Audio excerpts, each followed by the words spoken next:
ამ გაკვეთილში ჩვენ ჩავატარებთ კიდევ ერთ ექსპერიმენტს.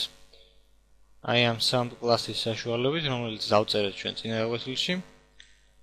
და გავაკეთოთ ესეთი რამ, შევქმნათ ფუნქცია, საიდანაც დავაბრუნებთ აი ამ sample class-ის ობიექტს. ეს main-ი გავასუფთავოთ, მოდი. იყოს ცარიელი დროებით.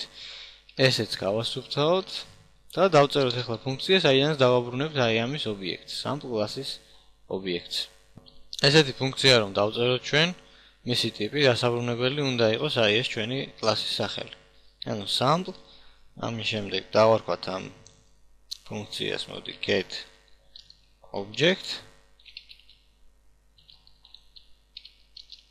და აი ამ ფუნქციის შიგნით დავწეროთ ესეთი რაღაც. sample დავუშვათ p1 და გადავცეთ მნიშვნელობები 1, 2 და ამის შემდეგ დავაბრუნოთ ეს p1. ახლა უბრალოდ ჩვენს main-ში გავაკეთოთ ესეთი რამ. დავბეჭდოთ სტრიქონი before get object და შემდეგ ხაზზე გადატანისთვის აი ეს სიმბოლო. ახლა გამოვიძახოთ უბრალოდ ეს get object-ი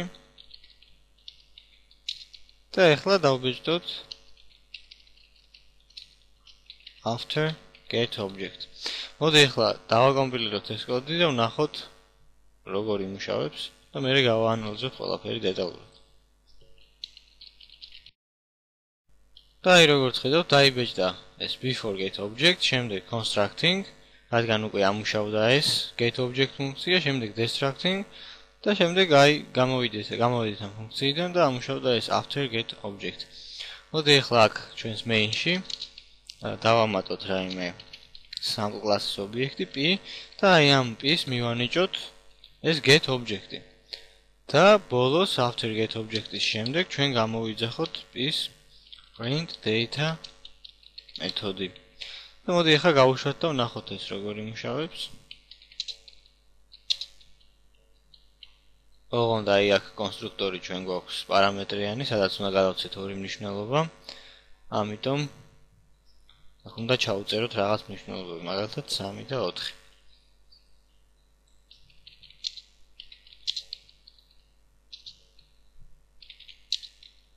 და აი ამუშავდა ჩვენი პროგრამა, მივიყვეთ ახლა სათითაოდ, ანუ შეიქმნა ამ sample class-ის ობიექტი, დაგვიწერა constructing, შემდეგ მოვედით აი აქ, დაიბეჭდა before get object, შემდეგ უკვე შევედით აი ამ ფუნქციის შიგნით, შეიქმნა ეს ობიექტი, დავაბრუნეთ და როდესაც ამ ფუნქციამ დაასრულა მუშაობა, დაიბეჭდა უკვე destructing.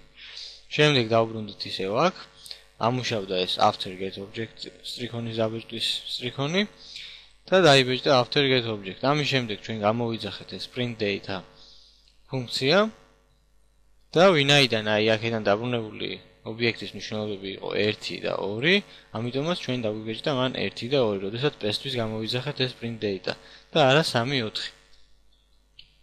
ამის შემდეგ ჩვენ აღარაფერი აღარ გვაქვს, ეს პროგრამაც დასრულდა და დაგვიბეჭდა destructing, რადგან ეს p განადგურდა და ამუშავდა დესტრუქტორი.